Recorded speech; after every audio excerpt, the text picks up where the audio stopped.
Vamos a considerar ahora con más detalle el concepto de hipótesis y la función, el lugar y la manera en que intervienen las hipótesis en un proceso de investigación científica considerado a escala micro y más allá también, ¿no? Vamos a tratar de hacer un recorrido eh, por el concepto de hipótesis en la investigación. Para esto es importante retomar algunas de las definiciones que también son parte de la discusión del proceso de investigación y de cómo lo pensamos y lo caracterizamos, que tienen que ver con cómo damos cuenta de la relación entre teoría y datos, entre el contenido teórico de una investigación y el contenido empírico. Desde cierta perspectiva, la perspectiva estándar de la ciencia, inspirada por sobre todo en las ciencias naturales, la teoría antecede a los datos, mientras que desde otras perspectivas, las perspectivas no estándar, críticas de esta perspectiva estándar, de los modelos epistemológicos más tradicionales, se puede pensar que los datos anteceden a la teoría. En cualquiera de estos dos modelos, lo que se está pensando tiene que ver con el lugar que ocupan las hipótesis en el proceso de investigación. Tiene que ver con la contrastación de las hipótesis que se derivan de un marco teórico, de una perspectiva teórica determinada, que antecede, por lo menos lógicamente y a veces cronológicamente también en estos modelos, a la construcción de evidencia empírica, a la construcción de los datos, al trabajo empírico, al trabajo de campo o al trabajo de laboratorio para poner a prueba las hipótesis, mientras que desde una perspectiva no estándar, la elaboración de hipótesis presume la existencia previa de datos, de experiencia empírica, de un recorrido por el mundo de las cosas para, a partir de lo observado, lo experimentado en el trabajo empírico, elaborar hipótesis que formarán parte de la teoría en un proceso de investigación. Nosotros, sin embargo, nos proponemos trabajar con la relación entre teoría y empiria, teoría y datos, en este mismo sentido lo podemos pensar como equivalentes, entre el contenido teórico y el contenido empírico, entre el contenido abstracto y el contenido concreto, pensar esta relación como una relación que implica, por un lado, la contrastación de la teoría con el material empírico, con los contenidos empíricos, con los datos, pero a su vez también implica la elaboración y el desarrollo de la teoría a partir de las experiencias empíricas. Ubicar estos dos componentes, el componente teórico, el componente empírico, como parte del proceso de investigación, como partes interrelacionadas en dos direcciones, de la teoría a la empiria y de la empiria a la teoría, implica ubicar en el centro del proceso de investigación y como mediador, elemento mediador entre la teoría y la empiria, a las hipótesis. Bueno, ¿qué son las hipótesis? Cabe preguntarse entonces. Podemos buscar una definición inicial en el diccionario de la Real Academia, al cual siempre recurro y recomiendo recurrir a todos y todas. Y podemos ver dos acepciones fundamentales, ¿no? Una hipótesis es una suposición de algo posible o imposible para sacar de esa suposición, extraer consecuencias que pueden ser útiles para seguir pensando, para seguir conociendo. Una hipótesis entonces consiste en una suposición, en pensar algo, una situación, una relación, unas características de un objeto como algo posible. Y también tenemos una segunda acepción, que es la que corresponde con hipótesis de trabajo, término que vamos a recuperar después para pensar en el marco del proceso de investigación, la hipótesis de trabajo refiere a estas suposiciones, estos enunciados que se establecen, enunciados que enuncian una situación posible, unas características posibles de un objeto, un estado posible de un objeto. Estos enunciados se establecen provisionalmente como base para una investigación y son las hipótesis de trabajo los que se van a poner a prueba de manera concreta, directa, en su relación directa con las experiencias empíricas. Estas son dos definiciones iniciales que conviene tener presente y a las cuales vamos a agregarle un tercer elemento.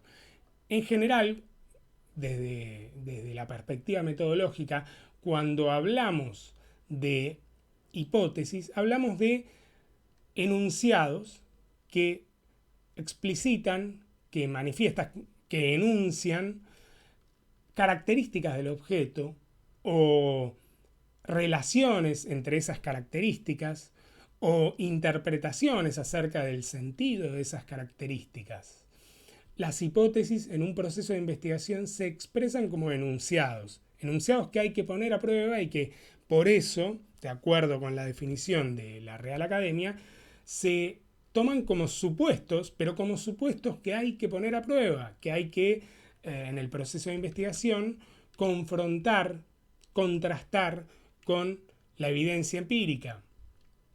Ahora bien, ¿por qué insistimos nosotros en un modelo del lugar de la teoría, del lugar del contenido empírico que no sea lineal, que no parta de uno de los elementos para culminar en el otro de manera lineal, sino que lo podamos pensar más bien como un ciclo que puede tener repeticiones, que puede tener su complejidad?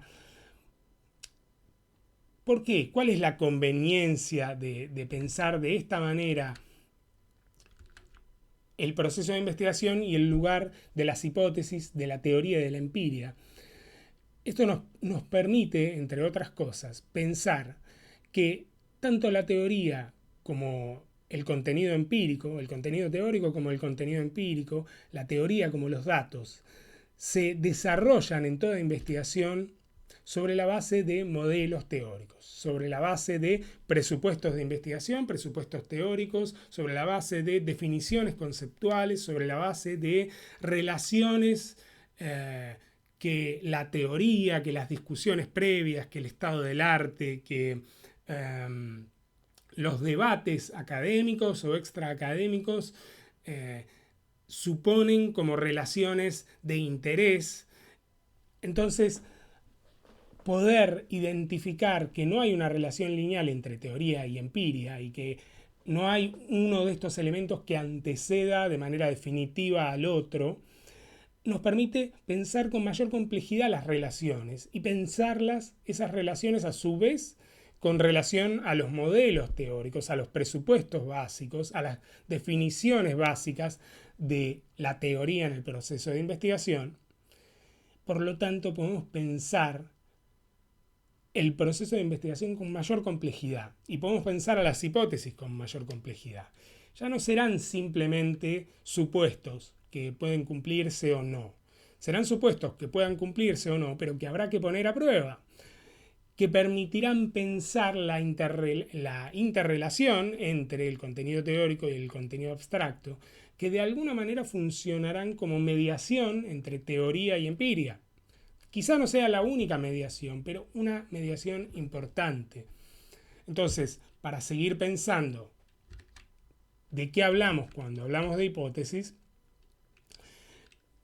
conviene preguntarse qué función cumplen las hipótesis en el proceso de investigación científica y qué lugar ocupan en los procesos de investigación científica considerando la estructura que empezamos a desarrollar, la estructura de 3 fases.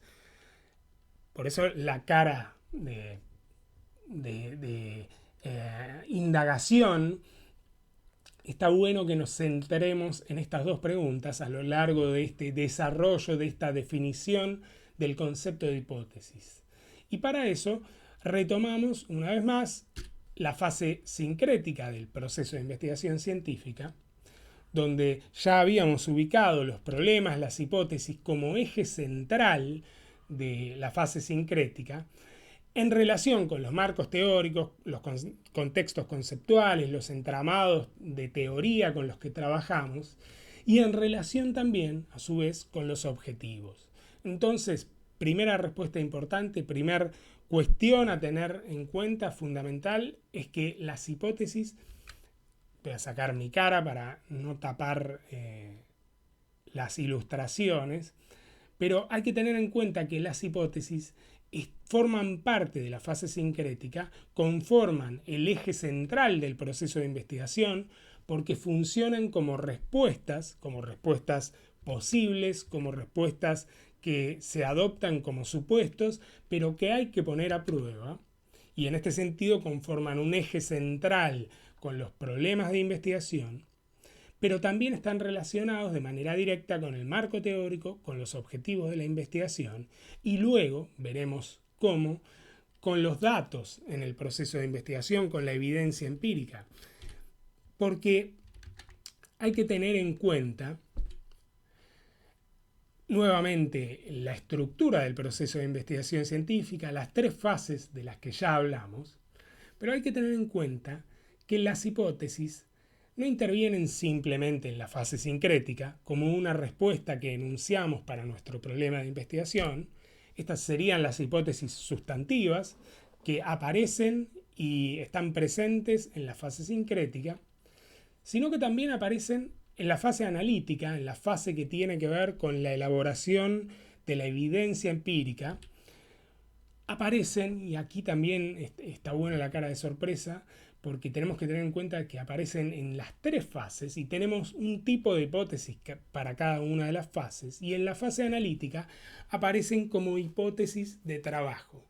Como veíamos en la definición del diccionario de la Real Academia, hipótesis de trabajo son las que adoptamos como supuesto, derivamos de las hipótesis sustantivas, derivamos de las hipótesis más abstractas, más generales, para pensar cómo se dan en una situación particular, con una población en particular, en un espacio-tiempo determinados, y por lo tanto cómo se pueden observar para ver si se cumplen esas hipótesis o no se cumplen, y por lo tanto falsarlas o sostenerlas como resultado de la investigación.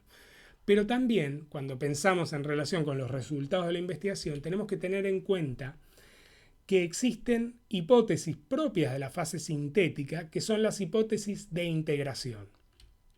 Si las hipótesis sustantivas se refieren a las características del objeto de investigación y responden al problema central de nuestra investigación, mientras que las hipótesis de trabajo expresan esas características con un lenguaje más concreto, un lenguaje de datos, en términos de unidades de análisis, variables, valores. Las hipótesis de integración, en cambio, plantean una síntesis, si se quiere, porque forman parte de la fase sintética, entre el contenido teórico, los modelos teóricos generales de los que partimos, y la evidencia empírica obtenida. Y plantean que la manera, como respuesta también al proceso de investigación que se está desarrollando, la manera en que los resultados obtenidos a lo largo de una investigación, de la fase sincrética y de la fase analítica en conjunto, los resultados obtenidos pueden interpretarse en el marco de un modelo teórico, de una perspectiva teórica, en el marco de nuestro contexto conceptual. ¿En qué medida son coherentes con los resultados que esperábamos como hipótesis? ¿En qué medida se sostienen como las hipótesis de trabajo? ¿Y qué implica si no se sostienen y se ven falsadas por la evidencia empírica y hay que reformularlas? ¿Qué implica esto para la teoría? ¿Qué implica esto en los modelos teóricos de base, para los supuestos que están en la base del proceso de investigación? Estas son las hipótesis de integración.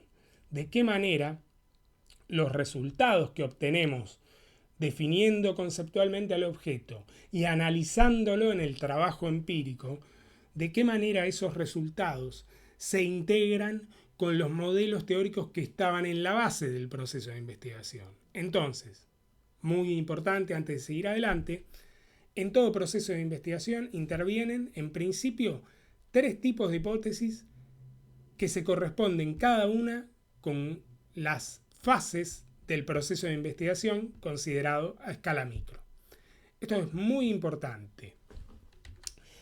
Pero también hay que tener en cuenta otra manera de clasificar a las hipótesis y de considerarlas. Tenemos entonces que considerar las hipótesis según el tipo de relaciones entre atributos, entre características del objeto que están enunciando. A ver, voy a plantearlo esto de vuelta, lo voy a decir varias veces de distintas maneras para que se entienda, ¿no? Una forma de considerar las hipótesis y de clasificarlas es por su función en el proceso de investigación científica a escala micro dentro de cada una de las fases. Esta es una manera de clasificar. Tendremos hipótesis sustantivas, hipótesis de trabajo, hipótesis de integración, porque cada una ocupa un lugar y cumple una función específica en cada una de las fases del proceso de investigación.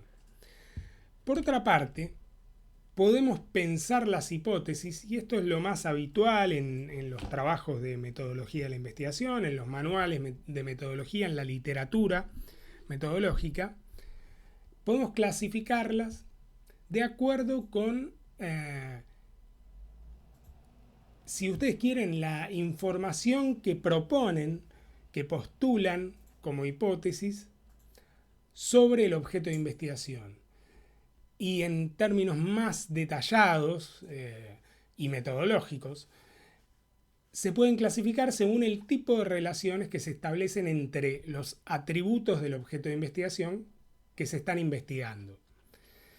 Dicho en otros términos, ¿qué tipo de relaciones entre variables postulan las hipótesis como respuesta a un problema de investigación? Y acá tenemos por lo menos 4 tipos que se pueden identificar comúnmente en la literatura metodológica y que nosotros tomamos como clasificación indispensable para pensar las hipótesis.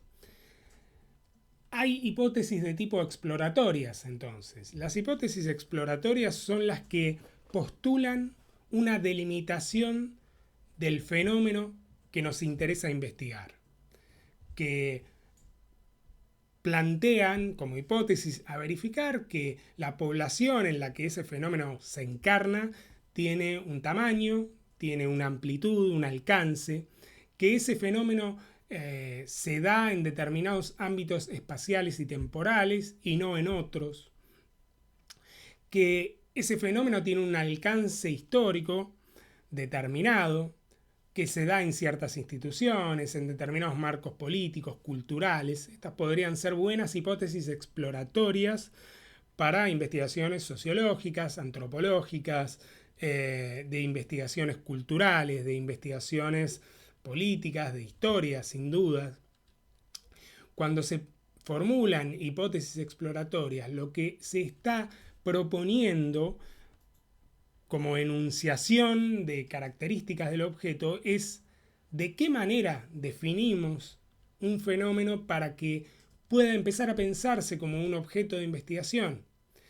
Y estas exploraciones entonces están orientadas a delimitar el fenómeno de interés, establecer límites de población, límites temporales, límites espaciales, de contextos, de dimensiones institucionales, políticas, culturales. Esta es una manera de pensar, empezar a definir el objeto.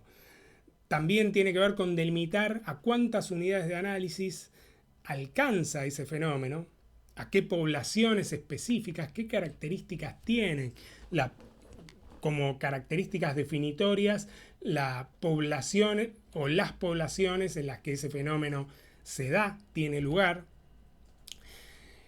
Bueno, establecer el alcance temporal, histórico, la duración del fenómeno. Esto también es parte de la definición de un objeto, tiene que ver con su dimensión espacial y temporal.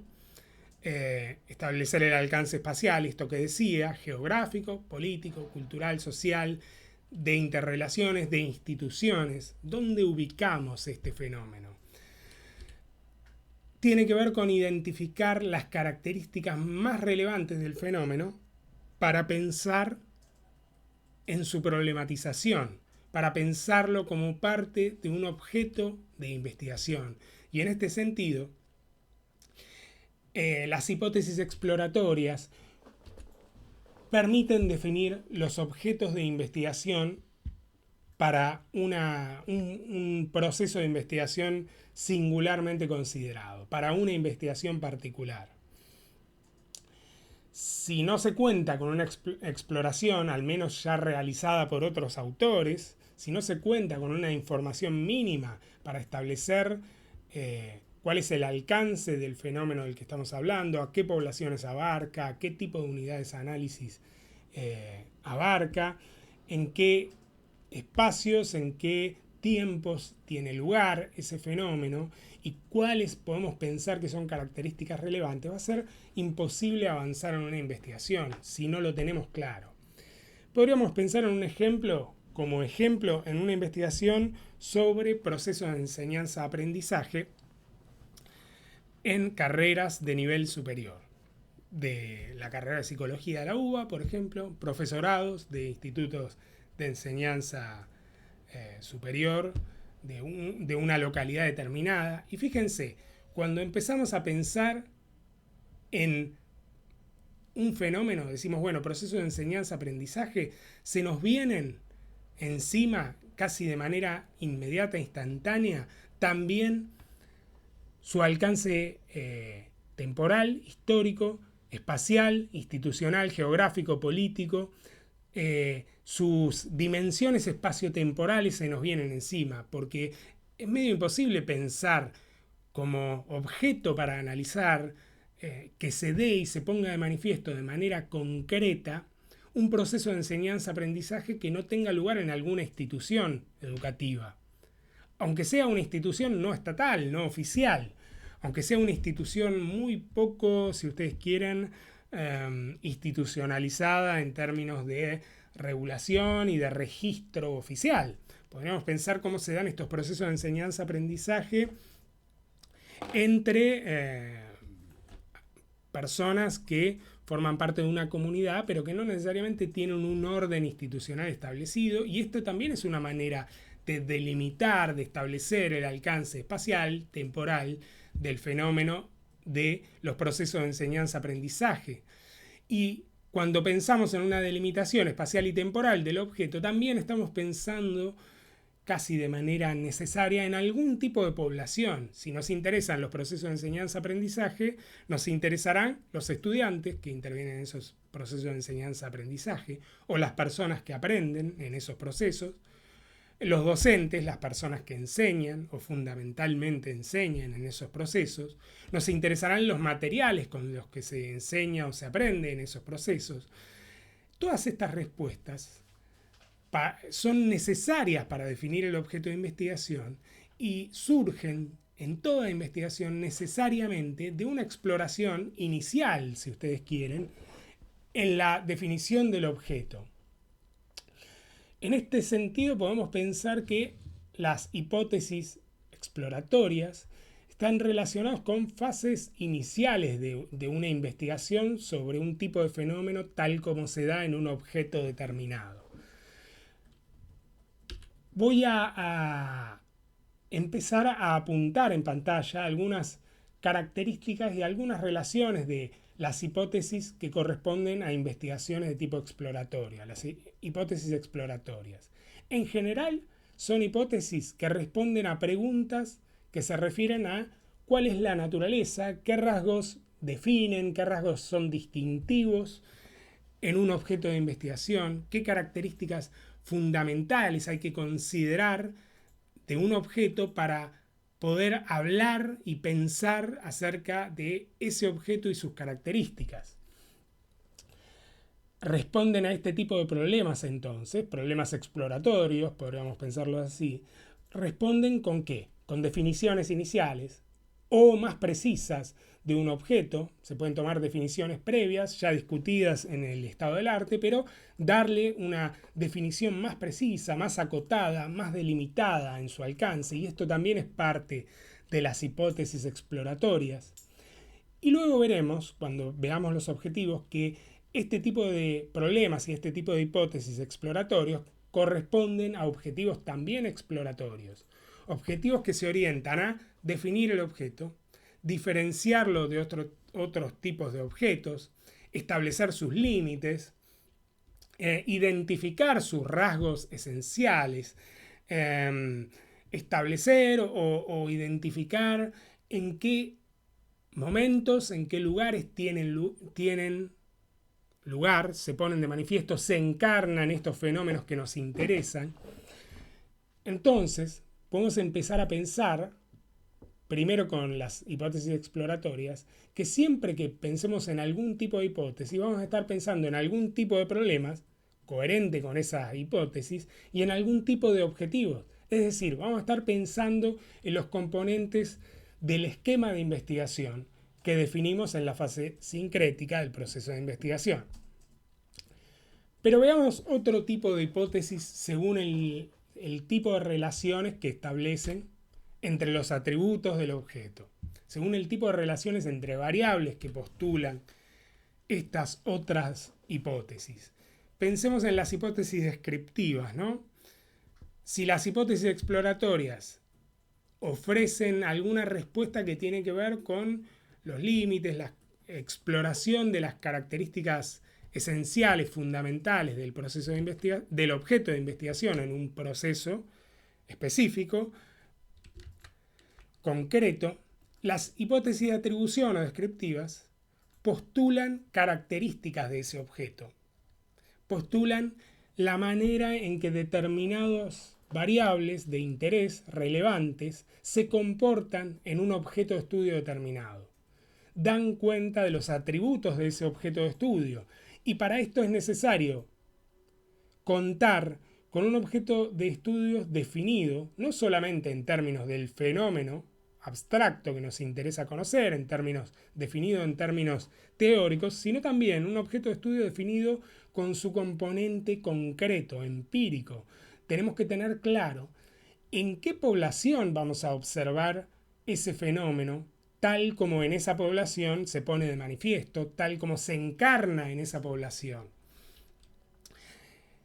Y para dar cuenta de las características de esta población que nos permiten pensar y conocer cómo se encarna un fenómeno abstracto en una población concreta, tenemos que poder dar cuenta de las características relevantes del objeto de investigación, de una población determinada que es parte de ese objeto de investigación. Y para pensar en las características relevantes, bueno, podremos pensar en hipótesis que hablen sobre cómo se comporta una variable fundamental en una investigación. Esta es una posibilidad. Pero también podemos pensar en caracterizar al objeto y a la población y a las unidades de análisis que seleccionamos para nuestra investigación con múltiples variables y pensando en las relaciones entre esas variables. Y esto sigue siendo parte de una investigación descriptiva, sigue siendo parte de la elaboración y la contrastación de una hipótesis descriptiva. Cuando pensamos en cómo se comporta cada una de las variables, por ejemplo, de la población de estudiantes que participan en determinado tipo de proceso de enseñanza-aprendizaje, para caracterizar a estas unidades de análisis, a esta población, podemos valernos de variables, de características como el género de los estudiantes, las edades, las trayectorias previas, qué niveles educativos previos ya atravesaron y de qué manera los atravesaron. Podemos dar cuenta de sus recorridos en el sistema educativo o en el sistema extraacadémico, extra formal, extra oficial de la educación. Y también podemos pensar en las relaciones que se pueden apreciar de manera significativa entre diferentes características. Por ejemplo, las trayectorias dentro del sistema educativo y a través de los distintos niveles del sistema educativo, ¿son iguales para varones y para mujeres? Esta es una pregunta muy interesante para pensar como problema de investigación. Para varones, para mujeres o para personas de cualesquiera otros géneros, ¿no? ¿Son iguales en función de el género de las personas, las trayectorias en el sistema educativo? Este puede ser un interesante problema y para eso va a haber que estar atentos a las relaciones entre el género de las personas. Podemos pensar también, y para esto nos tenemos que valer de nuestro marco teórico, cómo definimos el género, y esta puede ser una cuestión de por sí problemática que habrá que tener claro y que tendremos que explorar en el estado del arte en profundidad, porque hoy en día hay una sensibilidad sobre esta categoría, la de género, que tal vez hace un tiempo no había. Entonces tendremos que tener muy claro cuál es el concepto que manejamos, cómo definimos nuestra variable, género, y luego cómo definimos las trayectorias en el sistema educativo, en cada nivel, en el nivel inicial, en el nivel primario, en el nivel medio, en el nivel superior. Bueno, ¿cómo vamos a caracterizar esas trayectorias? Ahora, atención, porque que podamos identificar y postular como parte de nuestras hipótesis relaciones entre variables no implica que esas relaciones sean necesariamente relaciones de causa-efecto. Una hipótesis que postula una relación entre variables puede ser una hipótesis de correlación entre variables, ¿no? Con términos estadísticos lo podríamos pensar así, ¿no? Una hipótesis que propone la existencia de algún tipo de asociación entre dos variables. Tal vez las personas de géneros tradicionales, cis culturales, ¿no? de los géneros tradicionales, masculino y femenino, tengan menos dificultades, más facilidad para atravesar los distintos niveles del sistema educativo. Podríamos asumir esto como un presupuesto para pensar en algún tipo de hipótesis y podríamos ver cómo se dan las trayectorias de personas de diferentes géneros a lo largo de los distintos niveles del sistema educativo. Y entonces identificar correlaciones. Pero esto no significa que haya una relación de causa y efecto. A su vez, todas estas relaciones y estos conjuntos de variables tenemos que pensarlas como parte de la caracterización de un objeto en un contexto determinado y en función de un problema de investigación determinado. No podemos pensar, cuando pensamos en la descripción de ese objeto, en cada una de las variables aisladas de las demás, sin considerar cuál es el problema al que se espera dar respuesta con la hipótesis y cuál es el objeto con el que se está trabajando en la investigación. Esto es fundamental también. Entonces, si pensamos este tipo de hipótesis descriptivas en relación con los tipos de problemas, con los tipos de objetivos, con los tipos de esquema de investigación, podríamos pensar en investigaciones de tipo descriptiva. Podemos pensar en preguntas que refieren a las características relevantes del objeto para comprender la forma en que el fenómeno de interés se pone de manifiesto en una población determinada, en un momento, en un lugar determinado. Este es el tipo de preguntas descriptivas. La respuesta a esta pregunta, es decir, la hipótesis, no será otra cosa entonces que una descripción, algún tipo de descripción más o menos compleja del comportamiento de esas características, del comportamiento de esas variables y de sus relaciones. Ahora, dar cuenta de cómo se comportan esas variables y de cómo están relacionadas unas con otras no implica de por sí dar cuenta de causas y efectos, aunque podemos presuponer en este tipo de investigación que esas relaciones entre variables quizá no sean gratuitas, digamos. Si hay una relación entre el género y el tipo de trayectorias que las personas tienen por el sistema educativo, bueno, quizá haya algo del orden de la causalidad, pero en principio en una investigación que se orienta a la descripción del objeto, se trata de identificar y de describir cómo se comportan las características fundamentales de ese objeto. Los objetivos podrían orientarse en este mismo sentido a describir, caracterizar, dar cuenta de los rasgos fundamentales, dar cuenta de las relaciones entre características fundamentales del objeto. Luego tenemos hipótesis que postulan relaciones de causa y efecto. Ahora sí pasamos a considerar las hipótesis de causación, de causalidad. Y esto implica pensar en relaciones entre dos o más aspectos del objeto, dos o más características del objeto, dos o más variables.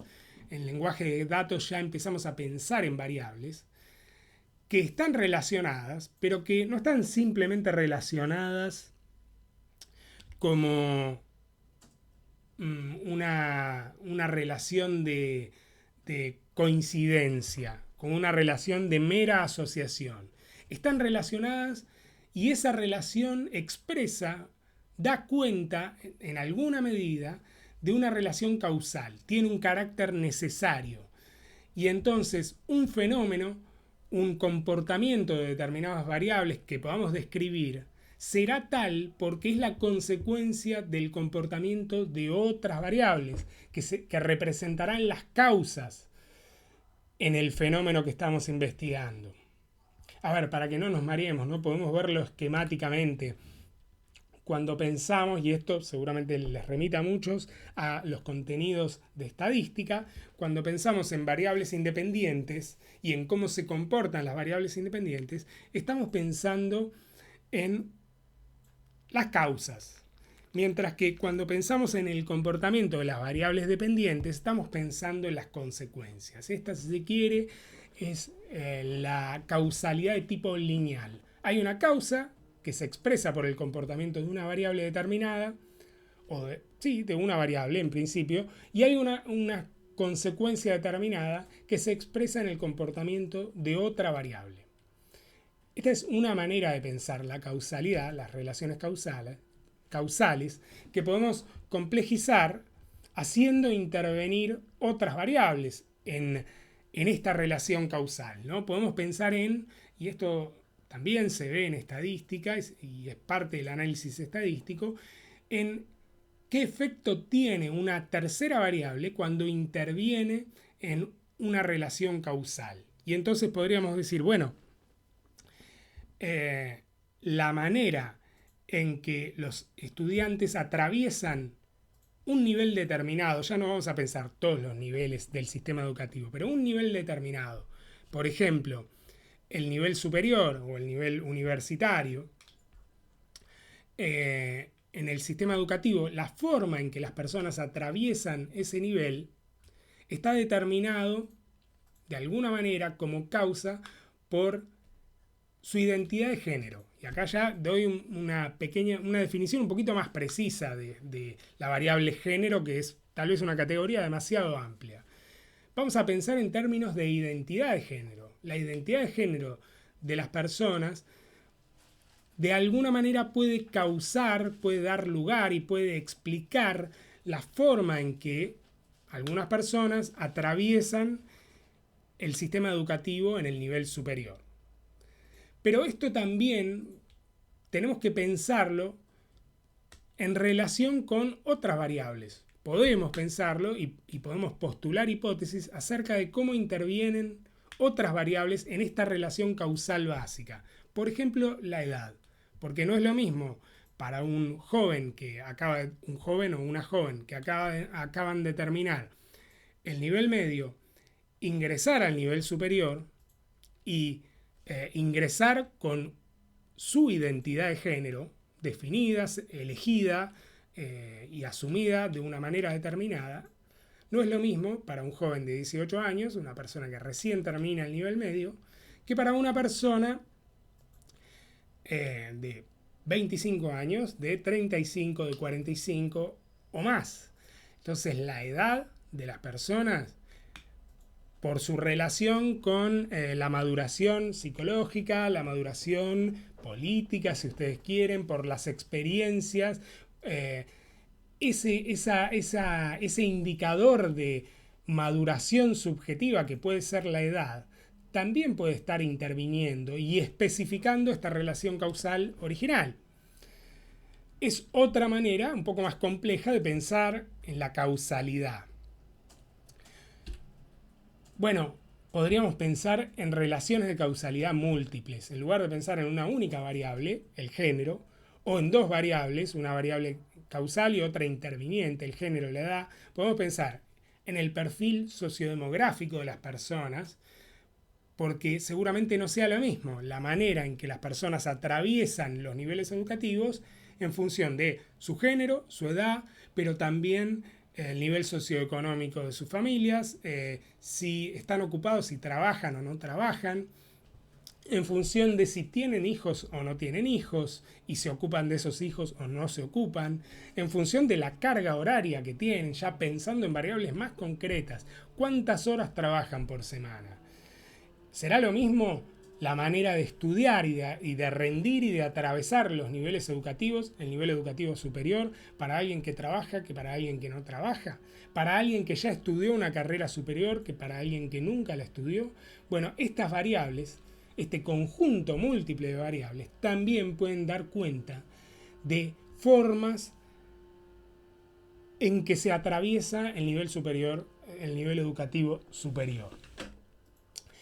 Y para analizar estas formas, estas relaciones, se puede recurrir a herramientas metodológicas, como las regresiones lineales, los análisis de varianza, regresiones logísticas, diferentes herramientas, modelos de análisis estadístico que permiten trabajar con múltiples variables y con cómo están relacionados con una variable respuesta determinada, una variable que daría cuenta, en nuestra hipótesis, de los efectos, las consecuencias. Otro tipo de causalidad también interesante de tener en cuenta son las causalidades recíprocas, ¿no? Esto tiene que ver con cuando una variable genera un efecto y el efecto que genera sobre otra variable, a su vez refuerza a la variable causal. A ver si podemos pensar en un ejemplo, ¿no? Porque esto ya empieza a resultar más complejo, hay que pensar en términos muy abstractos para poder darse cuenta de qué estamos hablando con este tipo de causalidad. Pensando en procesos de enseñanza-aprendizaje, puede ser bastante fácil, bueno, fácil no sé, pero podemos pensar en una relación de causalidad recíproca que tenga que ver con el nivel de lectoescritura de los estudiantes, si ustedes quieren, como fenómeno que podamos considerar como consecuencia de un montón de otros fenómenos, por ejemplo, las trayectorias, el nivel de trabajo sobre habilidades de lectoescritura académica, el manejo del discurso, el trabajo con contenidos gramaticales, sintácticos, con análisis de discursos, con análisis de textos, con la escritura en los niveles previos, los niveles educativos previos.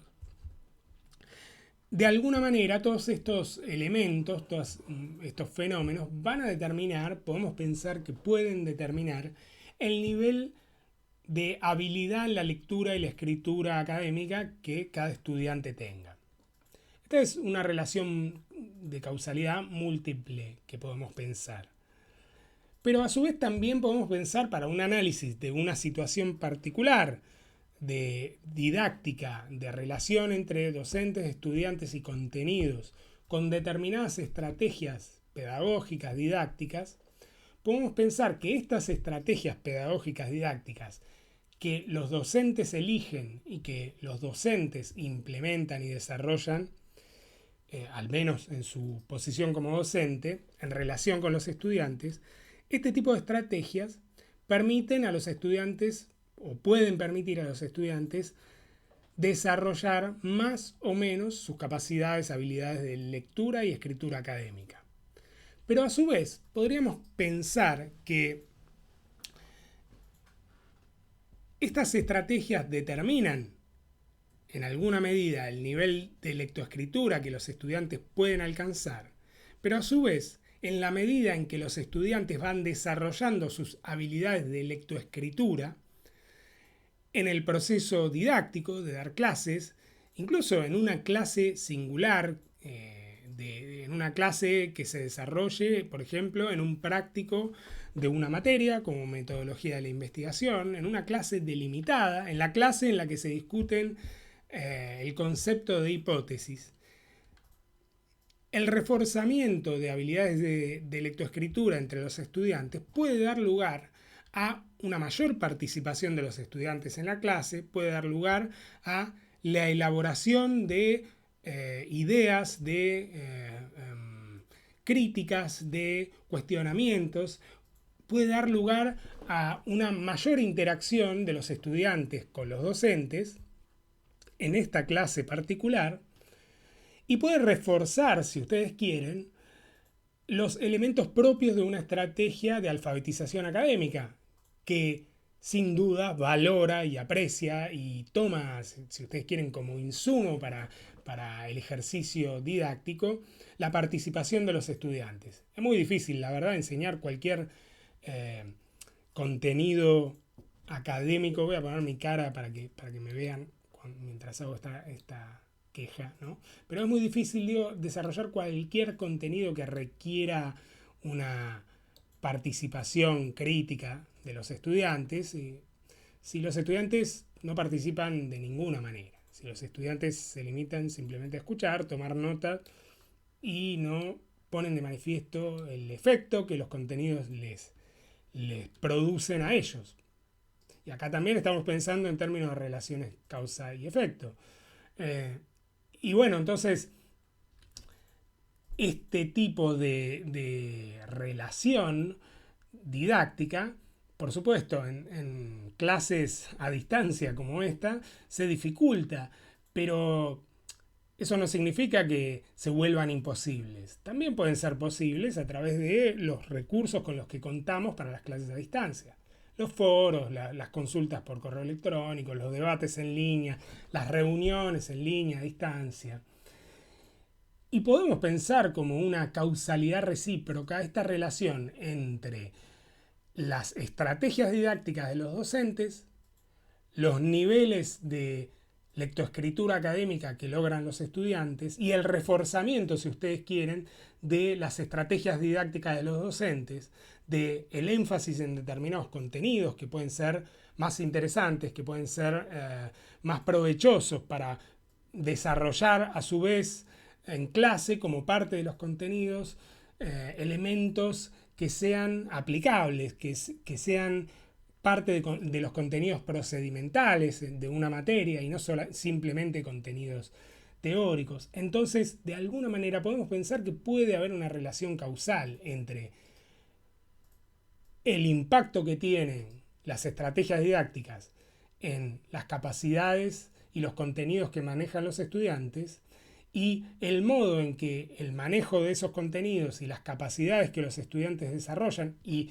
las actitudes, las valoraciones que los estudiantes desarrollan sobre esos contenidos puede a su vez impactar y reforzar elementos de una estrategia didáctica. Entonces ahí estamos pensando en una causa que va y viene, en una causa recíproca, en una causa en la cual una variable, un conjunto de variables dará cuenta de la causa, la otra dará cuenta del efecto, pero ese efecto a su vez tendrá un efecto, un impacto causal reforzando nuevamente la causa original. Esta es una manera de pensar también las relaciones causales y de postularlas en una hipótesis de investigación, en una hipótesis de atribución de causas y efectos. Y por último, entre los tipos de relaciones causales con los que se puede trabajar y que se pueden postular en una hipótesis, podemos pensar en una relación de causalidad final. Esto es algo que propone eh, Roxana Inoue y que implica pensar en, a partir de la causa, de la variable causa, más que en buscar, perdón, a partir de la variable que representa el efecto, más que buscar una causa, implica, sí, estoy diciendo mal, más que buscar a partir de una causa un efecto, implica buscar a partir del efecto la causa.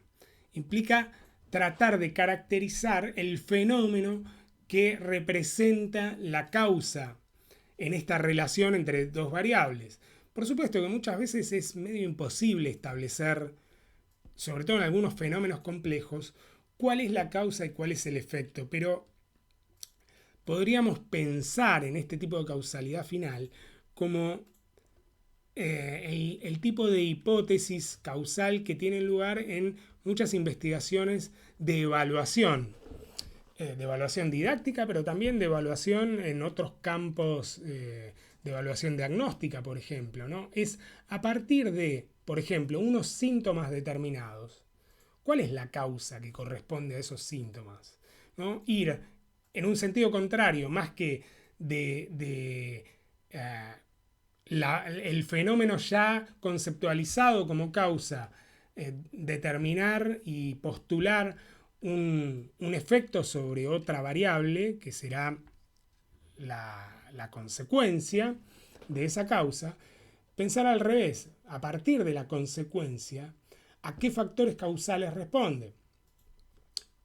Otra manera de pensar la causalidad, por último, tiene que ver con la causalidad funcional. Y para esto voy a leer algunos pequeños pasajes de Roxana Inoue que propone este tipo de relación causal, que es una relación que se caracteriza por la complejidad, por la intervención de múltiples variables, pero por la intervención de variables cuyos comportamientos dan cuenta de diferentes niveles del fenómeno y del objeto en cuestión. Entonces dice, dicho de otra manera, comienzo la cita, un vínculo funcional supone relaciones entre totalidades organizadas y sus partes componentes. Un diagrama posible para representar estas relaciones sería el siguiente, que yo traté de reproducir de alguna manera aquí en mi presentación. Y prosigue, el sistema AB sería, en este caso, lo podemos pensar como las variables 1 y 2. El subsistema AB, el subsistema de las variables 1 y 2 en el diagrama, en esta representación, está regulado por el suprasistema CD, en nuestro caso las variables 3, 4, que aparecen arriba, y su comportamiento es funcional en este contexto. Y agrega una cita de Jean Piaget breve que dice, define Piaget a la acción funcional como una acción ejercida por una subestructura con criterio de utilidad o valor de normalidad para la estructura total. Bueno, sin dudas se trata de pensar en relaciones de causalidad o, si ustedes quieren, no solo de causalidad, en múltiples relaciones con un mayor nivel de complejidad. Estas relaciones entre variables representan, si ustedes quieren, diferentes tipos de relaciones entre variables. Cuando pasemos a la fase analítica del proceso de investigación, a la fase cuyo propósito central es la contrastación de las hipótesis de trabajo, tendremos que pensar en las hipótesis sustantivas, en las hipótesis generales de la investigación, expresadas en términos concretos, expresadas en términos particulares y observables. Y cuando pensemos en relaciones causales, tendremos que poder dar cuenta de variables independientes y variables dependientes. Una variable independiente o múltiples, una variable dependiente o múltiples, y en relaciones que pueden ser una y lineal o una y múltiples y en distintos sentidos y direcciones. Para pensar las hipótesis explicativas, causales, en relación con los tipos de problemas a los que dan respuesta, bueno, esos tipos de problemas tienen que ver con explicar causalmente el fenómeno que interesa y explicarlo de manera causal tal como se da en el objeto de la investigación, tal como se pone de manifiesto en una población determinada, en un momento y en un lugar determinados. Las hipótesis, este tipo de hipótesis, se orientan al análisis y la descripción de las relaciones causales, que pueden tener toda la complejidad que acabamos de ver como posibilidades, y se corresponden con objetivos explicativos también, que se proponen, que plantean explicar, dar cuenta de factores causales, de causas y de consecuencias, de relaciones necesarias entre características de un objeto de investigación, entre aspectos de un objeto de investigación, como parte de fenómenos de causalidad, de relaciones entre causas y efectos. Pero tenemos que tener en cuenta también, en relación con la causalidad funcional, que podemos pensar en otro tipo de hipótesis, que son las hipótesis hermenéuticas, las hipótesis de significación o de sentido o de interpretación.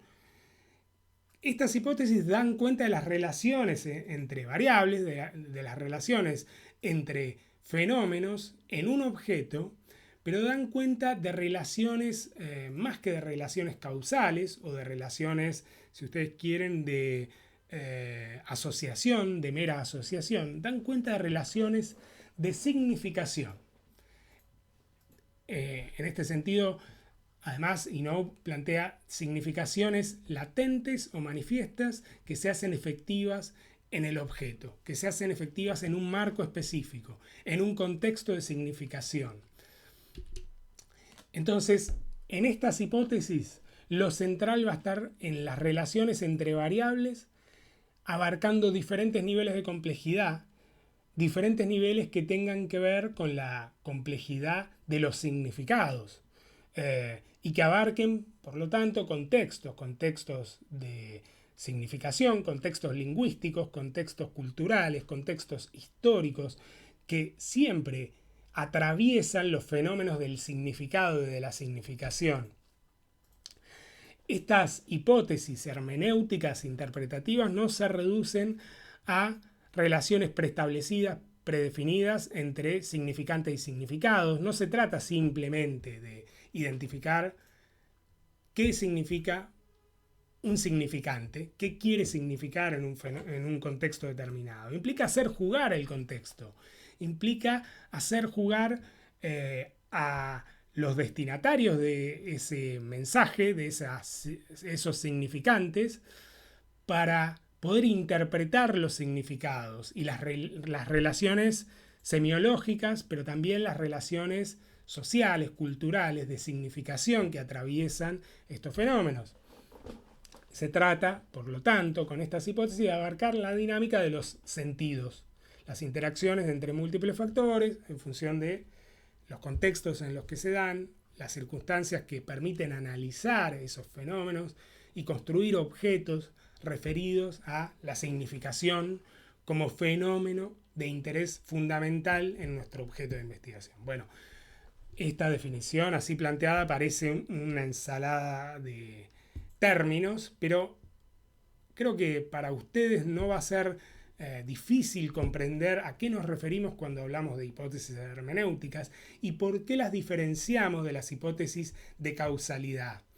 Si las hipótesis de causalidad nos permiten fundamentalmente identificar y establecer relaciones necesarias entre fenómenos que serán causa y efecto, las hipótesis de interpretación en general trabajan con relaciones más complejas que tienen que ver con múltiples niveles, que tienen que ver con relaciones entre significados, significantes, intérpretes, sujetos, objetos, y por lo tanto, si ustedes quieren, abarca fenómenos de mayor complejidad.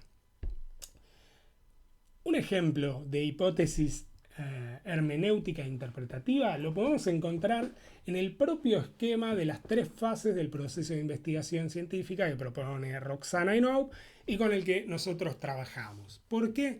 Porque aquí podemos identificar de alguna manera relaciones entre elementos singulares, por ejemplo, los problemas de las hipótesis, una relación sobre la cual estamos trabajando en este video.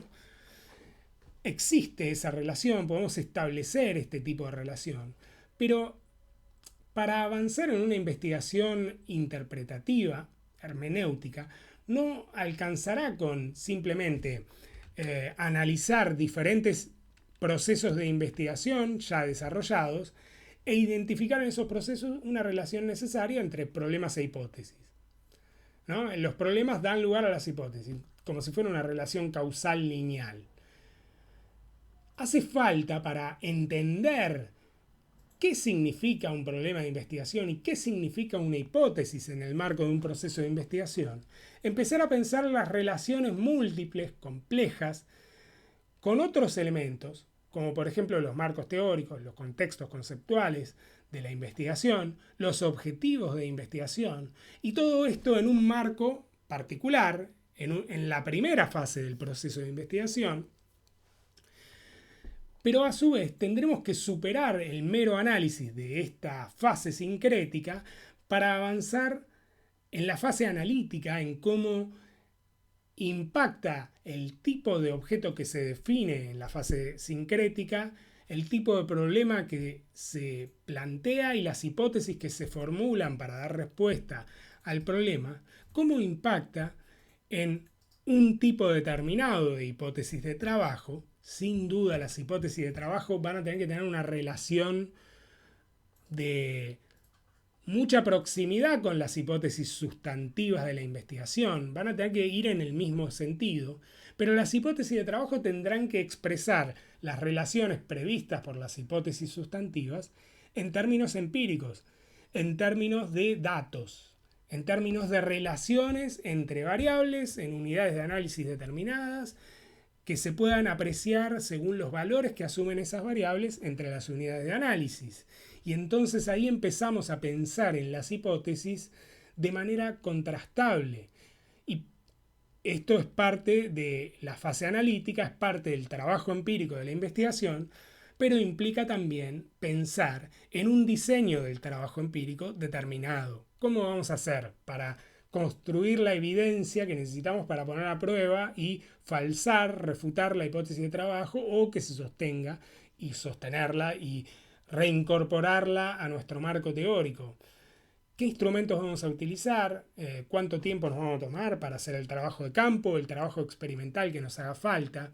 ¿Y qué tipo de resultados vamos a obtener? Bueno, fíjense, aquí estamos trabajando con este esquema con una hipótesis que, si ustedes quieren, es hermenéutica y que podríamos pensarla como hipótesis sustantiva, pero también podríamos pensarla como hipótesis de trabajo.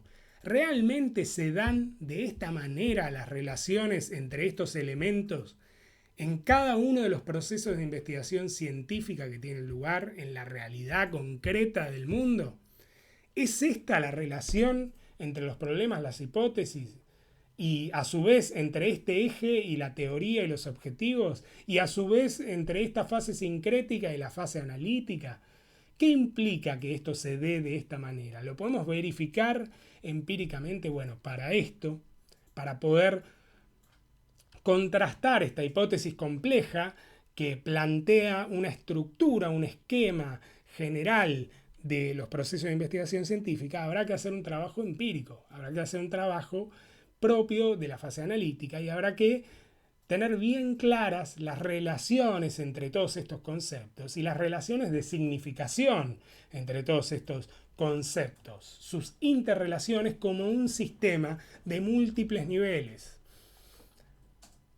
Todos estos elementos forman parte del proceso de investigación científica. Ahora no agotan el proceso de investigación científica porque podemos a su vez pensar estos elementos enmarcados en un contexto histórico, en un contexto social, en un contexto institucional que provee de recursos, que habilita a los investigadores, que los certifica, que les permite acreditar sus investigaciones, o que no se los permite. Entonces, pensar diferentes contextos también requiere pensar las características de los elementos que intervienen en el proceso de investigación a escala micro con los elementos que intervienen en el proceso de investigación a escala meso, a escala macro.